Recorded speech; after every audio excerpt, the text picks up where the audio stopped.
Vijayawada ప్రభుత్వాసుపత్రిలో kidnap కు గురైన శిశువును తల్లిని పరామర్శించారు కృష్ణా జిల్లా జడ్పీ చైర్మన్ గద్దె అనురాధ. చికిత్స జరుగుతున్న తీరును డాక్టర్స్ ని తల్లిని అడిగి తెలుసుకున్నారు.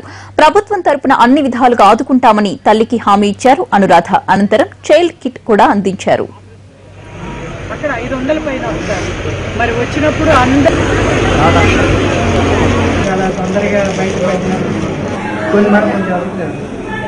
యాక్చువల్గా ఈ 15 సరిపోవట్లేదు, మన 20 మెంబర్స్కి సరిపడా వైద్య సిబ్బంది ఎక్స్పెక్ట్ చేయలేం ఏరియా కాబట్టి ఇది ఇంకా ఇది యాక్చువల్గా 850 బెడెడ్ హాస్పిటల్ అయితే దాదాపుగా 1000 మంది పైన మరి ఎప్పటికప్పుడు గర్భిణీ స్త్రీలు ఉండటం, డెలివరీ కేసెస్లు జరగటంతో ఆ ఇబ్బంది అనేది ఉంది. మరి ఇక్కడ ఈ రోజున విజయవాడ రాజధాని నగరం మరి ఉన్న ప్లేస్ మొత్తాన్ని కూడా వినియోగించిన ఇదే మనకి ఇంకా దీన్ని మార్పు చేసుకోవాల్సిన